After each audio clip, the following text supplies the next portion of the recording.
ನಮಸ್ತೆ, ನಾನು ಬಸವರಾಜು. ಮುಖ್ಯಮಂತ್ರಿ ಬದಲಾವಣೆಯ ಚರ್ಚೆ ಮುಗಿದ ಅಧ್ಯಾಯ. ನಾಯಕತ್ವ ಬದಲಾವಣೆ ಆಗೋದಿಲ್ಲ. ಬದಲಾಗಿ ಬಜೆಟ್ ಅಧಿವೇಶನದ ಬಳಿಕ ಸಂಪುಟ ವಿಸ್ತರಣೆ ಪುನರ್ರಚನೆ ಆಗೋದು ಖಚಿತ.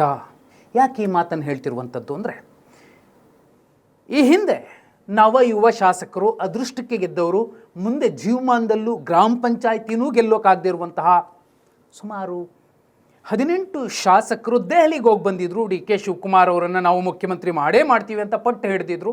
ಡಿ ಕೆ ಶಿವಕುಮಾರ್ಗೆ ಹೈಕಮಾಂಡ್ ಭೇಟಿಗೆ ಅವಕಾಶ ಕೊಡಲಿಲ್ಲ. ಇನ್ನು ಈ ನವ ಯುವ ಶಾಸಕರು, ಅದೃಷ್ಟದ ಲಾಟ್ರಿ ಶಾಸಕರು, ಅವ್ರಿಗೆ ಅವಕಾಶವೂ ಸಿಗಲಿಲ್ಲ, ವಾಪಸ್ ಬಂದರು. ಈಗ ತ್ಯಾಪೆ ಹಚ್ಚುವ ಪ್ರಯತ್ನಗಳನ್ನು ಮಾಡ್ತಿದ್ರು. ಇದ್ರ ಮಧ್ಯೆ 3 ಸಲ ಗೆದ್ದವರು, 4 ಸಲ ಗೆದ್ದವರು, 5 ಸಲ ಗೆದ್ದವರು ಸೀನಿಯರ್ MLAಗಳು ಮಹತ್ವದ ಒಂದು ಮೀಟಿಂಗ್ ಮುಗಿಸಿದ್ರು. ಆ ಮೀಟಿಂಗ್ನ ನೇತೃತ್ವ ವಹಿಸಿದಂಥವ್ರು ಯಾರು? ಬಹುಪಾಲು ಅಹಿಂದ ನಾಯಕರು. ತುಂಬ ಸ್ಪಷ್ಟವಾಗಿ ಮಾಧ್ಯಮಗಳ ಮುಂದೆ ಇವತ್ತು ಅಂದರೆ ಸೋಮವಾರ ಬೇಳೂರು ಗೋಪಾಲಕೃಷ್ಣ ಅವರು ಒಂದು ಸ್ಪಷ್ಟ ಸಂದೇಶ ಕೊಡ್ತಾರೆ. ನಾವು ದೆಹಲಿಗೆ ಹೋಗ್ತಿದ್ದೀವಿ. ಅವರ ಮಾತಿನ ಒಂದು ಧಾಟಿ ನೋಡಿದ್ರೆ ಈ ಸಲ ನೇರ ಸಂಪುಟ ಪುನರ್ರಚನೆ ಆಗಲೇಬೇಕು, ಅದಕ್ಕೆ ಒಪ್ಪಿಗೆ ನೀವು ಕೊಡಲೇಬೇಕು, ಯಾಕೆ ಅನ್ನೋ ರಿಪೋರ್ಟನ್ನು ನಿಮಗೆ ಕೊಡ್ತೀವಿ ಅನ್ನೋ ಮಾತನ್ನು ಹೇಳ್ತಾರೆ. ಇದರ ಮಧ್ಯೆ ಮಾಧ್ಯಮದವರೊಬ್ಬರ ಪ್ರಶ್ನೆ ನಿಜಕ್ಕೂ ಕುತೂಹಲವನ್ನು ಮೂಡಿಸ್ತು. ಅದು ವಾಸ್ತವ. ಈಗಿರುವ ಸಂಪುಟವನ್ನು ಇಟ್ಕೊಂಡೋದ್ರೆ ಸ್ಥಳೀಯ ಸಂಸ್ಥೆಗಳ ಚುನಾವಣೆಯನ್ನೂ ಗೆಲ್ಲೋದಕ್ಕಾಗೋದಿಲ್ಲ ಅನ್ನುವಂತಹ ಸರ್ವೆ ರಿಪೋರ್ಟ್ ಬಂದಿದೆಯಂತೆ. ನಿಜವಾ? ಬೇಳೂರು ಗೋಪಾಲಕೃಷ್ಣ ಅವ್ರು ಹೇಳ್ತಾರೆ, ನೋಡ್ರಿ ಅದೆಲ್ಲ ನಂಗೆ ಗೊತ್ತಿಲ್ಲ, ಆದರೆ ನಮ್ಮ ಸರ್ಕಾರ ಗಟ್ಟಿಯಾಗಿದೆ, ನಾವು ಸಂಪುಟ ವಿಸ್ತರಣೆ ಅಥವಾ ಪುನರ್ರಚನೆಗೆ ಅವಕಾಶ ಕೇಳ್ತೀವಿ, ಅವರು ಕೊಡ್ತಾರೆ, ನಾವು ಕೂಡ ಇನ್ನೊಂದು ಸುತ್ತಿನಲ್ಲಿ ಮಿನಿಸ್ಟರ್ ಆಗ್ತೀವಿ ಅನ್ನೋ ಮಾತನ್ನು ಹೇಳ್ತಾರೆ. ನಿಮಗೆ ಚಿಂತನ ಪ್ರಭಾದ ಮೂಲಕ ತುಂಬ ಸ್ಪಷ್ಟವಾಗಿ BK ಹರಿಪ್ರಸಾದ್ ಅವರ ನೇತೃತ್ವದಲ್ಲಿ ಸೀನಿಯರ್ ಲೀಡರ್ಸ್ ಮೀಟಿಂಗ್ ಆಗತ್ತೆ ಅನ್ನೋದನ್ನು ಮೊದಲೇ ಹೇಳಿದ್ವಿ. ಅದು ನಿಜ ಆಗಿದೆ. ಅದಕ್ಕೆ ಪೂರಕವಾಗಿ ಈಗ ಬೇಳೂರು ಗೋಪಾಲಕೃಷ್ಣ ಅವರು ಹೇಳ್ತಿರುವಂತಹ ಮಾತಿದು. ಆಂತರಿಕ ವರದಿ ಏನು ನೋಡಿ? ನಾಯಕತ್ವ ಬದಲಾವಣೆಯ ಚರ್ಚೆ ಬಂದಾಗ ಕಾಂಗ್ರೆಸ್ ಹೈಕಮಾಂಡ್ ಸುಖ ಸುಮ್ಮನೆ ಬದಲಾವಣೆ ಮಾಡೋದಿಲ್ಲ. ಕಾಂಗ್ರೆಸ್ ಅಂತಲೇ ಅಲ್ಲ, ಯಾವುದೇ ರಾಷ್ಟ್ರೀಯ ಪಕ್ಷ ಇರಲಿ, ಒಂದು ರಿಪೋರ್ಟ್ ತರಿಸ್ಕೊಳ್ಳುತ್ತೆ. KC ವೇಣುಗೋಪಾಲ್ ಅವರು AICCಯ ಜನರಲ್ ಸೆಕ್ರೆಟರಿ ಕೇರಳದಲ್ಲಿ ಇಂಡಿಯಾ ಟುಡೇ ಕಾನ್ಕ್ಲೇವಲ್ಲಿ ತುಂಬ ಸ್ಪಷ್ಟವಾಗಿ ಹೇಳಿದ್ದಾರೆ, ನಾಯಕತ್ವ ಬದಲಾವಣೆ ಸಾಧ್ಯ ಇಲ್ಲ. ದೇಶದ ಅತ್ಯಂತ ಜನಪ್ರಿಯ ಮುಖ್ಯಮಂತ್ರಿ, ಸಮರ್ಥ ಮುಖ್ಯಮಂತ್ರಿ, ಅಹಿಂದ ಮುಖ್ಯಮಂತ್ರಿ, ಮಾಸ್ ಲೀಡರ್ ಸಿದ್ದರಾಮಯ್ಯ ಅವರನ್ನು ಇಳಿಸುವಂತಹ ಸಾಧ್ಯತೆ ಇಲ್ಲ. ಒಂದು ವೇಳೆ ಅಂಥದ್ದೇ ಸಂದರ್ಭ ಬಂದರೆ ಶಾಸಕರ ಅಭಿಪ್ರಾಯ ಅತಿ ಮುಖ್ಯ, ಹೈಕಮಾಂಡ್ಗಿಂತಲೂ ಅದೇ ಮುಖ್ಯ, ತುಂಬ ಸ್ಪಷ್ಟವಾಗಿ ಹೇಳಿದ್ರು. ಇದರ ಮಧ್ಯೆ ಏನಿದು ಆಂತರಿಕ ವರದಿ ನೋಡಿ? ಕಾಂಗ್ರೆಸ್ ವಲಯದಲ್ಲಿ ಚರ್ಚೆ ಆಗ್ತಿರುವಂಥದ್ದು, ಅದರಲ್ಲೂ ಸಿದ್ದರಾಮಯ್ಯ ಅವರ ಬಣದಲ್ಲಿ ಚರ್ಚೆ ಆಗ್ತಿರುವಂಥದ್ದು. ಸುನೀಲ್ ಕನ್ನುಗೋಲು ಅವರ ಮೂಲಕ ಒಂದು ಆಂತರಿಕ ವರದಿಯನ್ನು, ಒಂದು ಆಂತರಿಕ ಸಮೀಕ್ಷೆಯನ್ನು ಕಾಂಗ್ರೆಸ್ ಹೈಕಮಾಂಡ್ ತರಿಸ್ಕೊಂಡಿರುವಂಥದ್ದು. ಯಾಕೆ ಈ 35 ಶಾಸಕರು ಇದೀಗ ರಾಜೀನಾಮೆ ಕೊಡುವ ಮಟ್ಟಕ್ಕೆ ಅವರ ಪ್ರತಿಪಾದನೆ ಮಾಡ್ತಾರೆ? ಸಂಪುಟ ವಿಸ್ತರಣೆ ಆಗದಿದ್ರೆ ನಾಳೆ ನಾವು ಗೆಲ್ಲೋದಿಲ್ಲ, ಕಾಂಗ್ರೆಸ್ ಅಧಿಕಾರಕ್ಕೆ ಬರೋದಿಲ್ಲ, 28ಕ್ಕೂ ಕಾಂಗ್ರೆಸ್ ಅಧಿಕಾರಕ್ಕೆ ಬರಬೇಕು ಅಂದರೆ ಸಿದ್ದರಾಮಯ್ಯ ಅನ್ನುವಂತಹ ಅಲ್ಪಸಂಖ್ಯಾತ ಹಿಂದುಳಿದ ದಲಿತರ ಪರ ಧ್ವನಿ ಎತ್ತುವ, ಅವರ ಪರವಾಗಿ ಹೋರಾಡುವ, ಅವರ ಪರವಾಗಿ ಕಾರ್ಯಕ್ರಮಗಳನ್ನು ಮಾಡುವ, ಸಿಂಪಲ್ ಅನ್ನಭಾಗ್ಯ, ಗೃಹಲಕ್ಷ್ಮಿ, ಗೃಹಜ್ಯೋತಿ, ನೀವು ಯಾವುದೇ ಗ್ಯಾರಂಟಿ ತೊಗೊಳ್ಳಿ, ಯಾವುದೇ ಜ್ಯೋತಿ ತೊಗೊಳ್ಳಿ, ಈ ದಮನಿತ, ಶೋಷಿತ ಮತ್ತು ಇದುವರೆಗೂ ಸಾಮಾಜಿಕ ನ್ಯಾಯದ ಅಡಿಯಲ್ಲಿ ಅಧಿಕಾರದ ಹಂಚಿಕೆಯ ಸಣ್ಣದೊಂದು ರೊಟ್ಟಿ ಪೀಸು ಸಿಗದೇ ಇರುವಂತಹ ಈ ಸಮಾಜಗಳ ಒಳಿತಿಗೋಸ್ಕರ ಧ್ವನಿ ಎತ್ತುವಂತಹ ನಾಯಕತ್ವವನ್ನು ಬೆಂಬಲಿಸ್ತಾರೆ. ಎಲ್ಲರೂ ಕೂಡ ನೋಡಿ, ಎಂತೆಂಥ ಸಣ್ಣ ಸಣ್ಣ ಸಮಾಜಗಳು ಇವತ್ತು ಶಾಸಕರನ್ನು ಹೊಂದಿಲ್ಲ.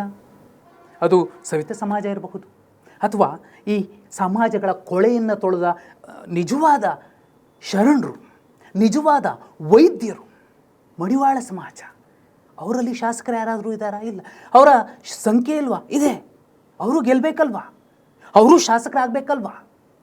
ಅಂತಹ ಸಮಾಜಗಳ ಪರವಾಗಿ ಧ್ವನಿ ಎತ್ತುವ ನಾಯಕತ್ವ ಮತ್ತು ಸರ್ಕಾರ, ಅದು ಕಾಂಗ್ರೆಸ್ ಸರ್ಕಾರ ಅಂತ ನೇರವಾಗಿ ಹೇಳಬಹುದು.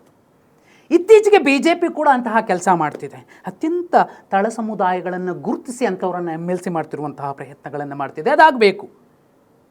ಇದು ಒಂದು ಕಡೆ. ಆಂತರಿಕ ಸಮೀಕ್ಷೆ ಏನು? ಯಾಕೆ ಗ್ರೇಟರ್ ಬೆಂಗಳೂರು ಅಥಾರಿಟಿ ಎಲೆಕ್ಷನ್ನೂ ಕೂಡ ಈ ಸಚಿವ ಸಂಪುಟ ಇಟ್ಕೊಂಡು ಏನು 34 ಮಿನಿಸ್ಟರ್ಸ್ ಇದ್ದಾರೆ? ಸಾಧ್ಯ ಇಲ್ಲ. ಕಾರಣ ಇದೆ.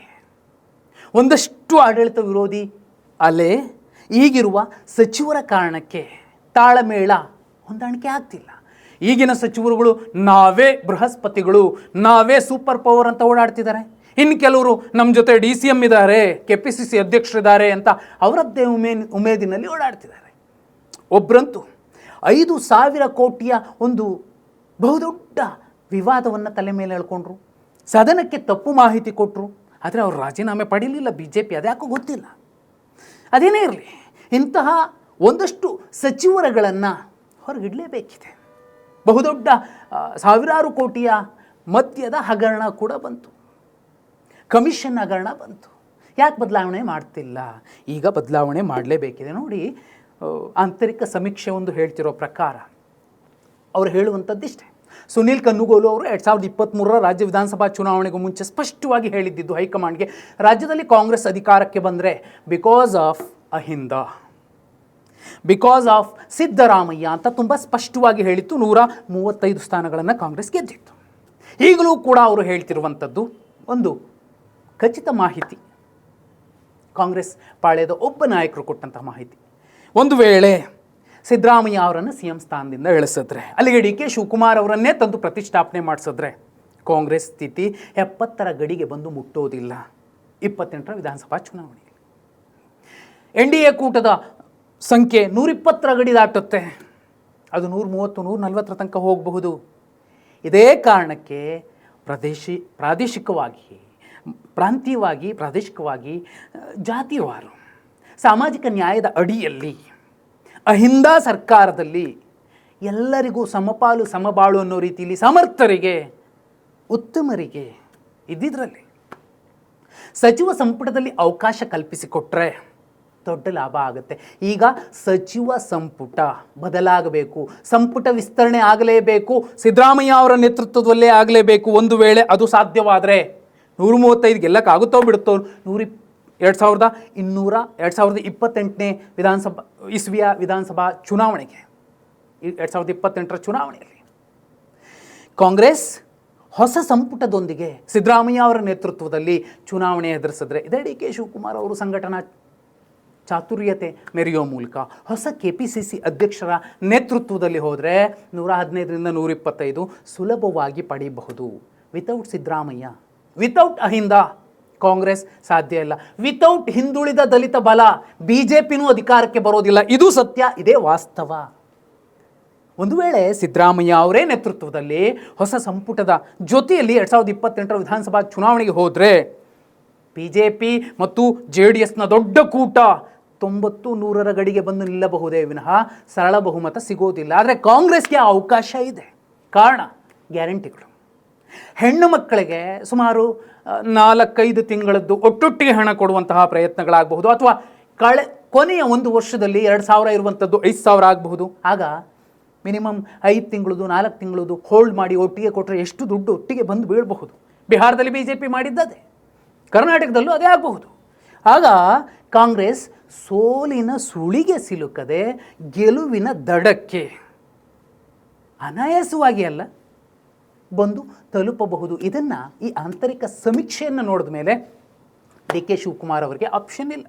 DCM post no doubt, KPCC ಅಧ್ಯಕ್ಷರು ಆಗಿದ್ದರು. ಸುದೀರ್ಘ 3-4 ವರ್ಷಗಳ ಕಾಲ ಒಬ್ಬರಿಗೆ ಒಂದೇ ಪೋಸ್ಟ್ ಅನ್ನೋದ್ರ ಬದಲಾಗಿ 2 ಪೋಸ್ಟ್ ಸಿಕ್ಕಿತ್ತು. DK ಶಿವಕುಮಾರ್ ಅವರಿಗೆ ಅವರ ಬೆವರಿಗೆ, ಅವರ ಶ್ರಮಕ್ಕೆ ಪೊಲೀಸ್ ಸಿಕ್ಕಂತಾಗಿದೆ. ಆದರೆ ಈ ಜಾಗಕ್ಕೆ ಸಿದ್ದರಾಮಯ್ಯ ಅವರ ನೇತೃತ್ವದಲ್ಲೇ ದಲಿತರೊಬ್ಬರು ಬಂದು ಕೂತರೂ ಕೂಡ ರಿಸಲ್ಟ್ ದೊಡ್ಡದಾಗೇ ಸಿಗತ್ತೆ. ಅದು ಆಗಬೇಕಿದೆ. ಇದನ್ನೇ ಜನ ಬಯಸ್ತಿರುವಂಥದ್ದು. ಇದೇ ಕಾರಣಕ್ಕೆ ಅಹಿಂದ ಶಾಸಕರು 35 ಶಾಸಕರು ಸಂಪುಟ ವಿಸ್ತರಣೆ ಅಥವಾ ಪುನರ್ರಚನೆ ಮಾಡದೆ ಹೋದರೆ ನಾವು ಸುಮ್ಮನಿರೋದಿಲ್ಲ ಅನ್ನುವಂತಹ ಖಡಕ್ ಸಂದೇಶವನ್ನು ದೆಹಲಿಗೆ ರವಾನಿಸಿ ಬರ್ತಾರೆ.